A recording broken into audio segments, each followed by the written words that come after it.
Hello. Our home's floors are such a special space, supporting us both through space and time. With all the materials out there to choose from, I find hardwood really hard to beat for its comfort, durability, and visual warmth. This floor is really hard to beat in particular because I made the entire thing with salvage material for free out of the dumpster, and I didn't have to buy any specialty equipment to do it. And in this video, I'm going to share with you how I did it so you can do it yourself, and my one big mistake that I wish that I'd done different. It takes a really creative eye to find salvageable lumber. You know, when you're looking in a dumpster and you see a desk, well, if you need a desk, then it's great because you got a desk. But if you need a floor, the desk just looks like junk. Everything you see here and all the materials that I used to make the floor were all discarded dorm room furniture. Yep, beds, dressers, desks. My students and I have been using discarded dorm room furniture just like this for countless projects for years. So don't worry about little blemishes and screw holes and stuff like that, because most of that stuff won't be seen, and if you can see it, it'll be a little trace history of the material's previous life and all your hard work. But before you pull something out of the dumpster, make sure that it is solid hardwood. That it's not just a thin veneer over particle board, which you'll be able to see on the end. That stuff isn't good for anything. It's best just to leave it in the dumpster. That is a full Prius. Another really cool thing about using reclaimed lumber for your floors is that you don't need to buy any specialty flooring equipment to do your project. You will need a table saw, something that you can make everything equal with. A surfacing planer, something that you can make everything the same thickness with. A nail gun of some kind. I used a 15 gauge. 18 gauge or 16 gauge will also work. And that's it. That's all you need. But if you want to make your life easier, you also are going to want to have a chop saw for cross cutting. Make installation a lot easier. A dado set for cutting your spline grooves with, I'm going to get into just in a minute. And an impact driver for removing all that nasty hardware off of your reclaimed material. At the end, you will need to rent a flooring sander, something that people use all the time for refinishing their floors. Very common rental piece of equipment.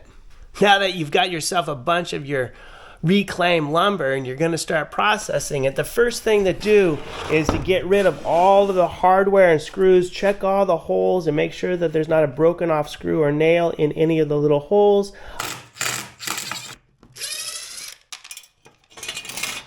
Now that I got all the hardware off and all the screws out, I want to examine the piece of wood for where it's usable. So this whole section right along the top has these big old mortise cut in for the cross sections of the dresser. So I'm going to just get rid of all this. The next thing I'm going to do is I'm going to cut out the glue seams where this board was jointed together.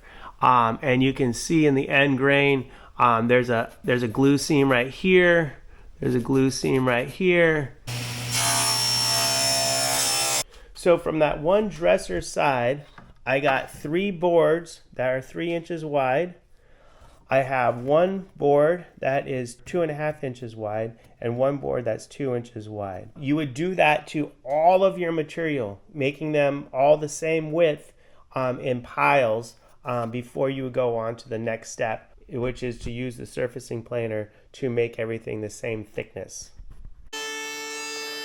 The next step after you get all your material cleaned up out of your salvaged lumber is to cut in the groove for the spline. The spline is going to be a tongue and groove replacement. It is a very practical and efficient way of getting a mechanical joint along your seams of your floor. These pieces have these grooves already cut in. These ones do not yet.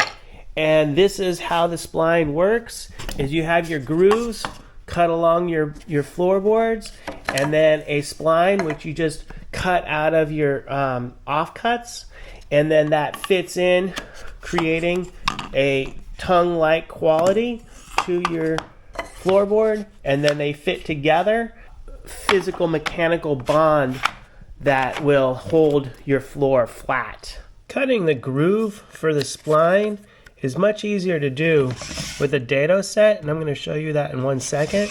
But you can do it with a regular blade on your table saw by running your piece of wood through 2 times, right off center. Blade is just on one side of that center.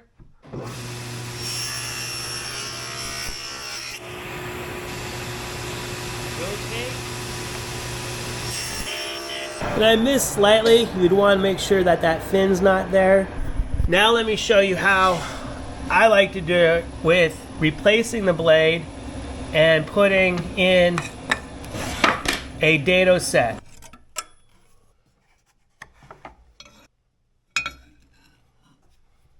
I pulled the blade out and put in the 2 outer chipping blades for the dado set, so it'll cut about a 1/4 inch groove. Then all I need to do is set my depth by going up and down, which will cut the groove this way, and then the where I want it on the side. 2 measurements instead of all those measurements with trying to do it with the blade. Much easier. Let me show you how it works. So that's 1 pass is all it takes with the chipping blades of the dado to put a nice groove in there for your splines. Now that you have all your material ready to go, it's time to get inside and prepare the subfloor. The subfloor of our house was 3/4 inch painted particle board. It was in bad shape, so I pulled it out and replaced it with 3/4 inch OSB. I made a sculpture out of the old particle board that was in my show, Cognitive Dissonance by Degree of Measure. This was the first traditional art show that I did with my new design principles. The show is about the dilemma of preparing a home to raise a family and provide shelter far into the future at the same time that the future predictions of global warming were happening faster than the scientists had predicted. Cognitive dissonance by a degree of measure. Now back to the floor project. Over the OSB, I rolled out a layer of 30-pound tar paper, and then over that, a layer of building paper. I was hoping that these 2 layers would decrease the expansion due to moisture being absorbed through the bottom of the floor. I don't think that it worked. So let's say this is your floor. You've got some kind of tar paper or some kind of building paper over a subfloor that's strong enough and thick enough that you can nail into. Let's say that this is your wall. You need a space for expansion. Some people will cut the sheetrock up. Others will leave a space, but you don't want it tight up against your wall because it will actually buckle in the middle or push your walls out or something. So you need some room for expansion. So let's say that this is my first piece. I need to nail it from the top. You want to use really long pieces along your edges, along that first edge, to make sure that you get a nice straight start to your whole process. Spline goes in. Make sure that's in all the way. Nail right through the corner, and then your next pieces go on. Spline goes in, nail through the corner. This will hold the floor down, and then the next piece goes on. Covering that seam, continue on all the way across and down over your floor. So nailing through the splines like this hides those nails. It holds the floor down. It works really well. You don't need to buy any special routers or router cutting bits to make the tongue and groove. You also don't need to have any kind of special nailer. The next steps would be to go ahead and put in some wood filler for any imperfections or blemishes, sand that down with a rented floor sander, and apply your finish. A floor like this is a little extra work, but I actually love my floor. I love that it was made from trash. Pulling something out of the trash can and giving it a new life doesn't get much greener. There is no trees cut down. There is no trucks hauling those trees to a mill. There is no trucks hauling the product to a retailer. And there is no trash being hauled to an incinerator. I highly recommend that you keep your eyes open and look for some hardwood that you can reclaim and reuse for your own projects. Oh yeah, that mistake that I was going to tell you about. So, hardwood expands and contracts with humidity. I knew this, and I intended to install my floor when it was the coldest, driest part of the month. So the seams along the boards will stay nice and tight. Well, it turns out that it was 72 degrees and 84% relative humidity during the window of time that I allotted for laying the floor. It was January.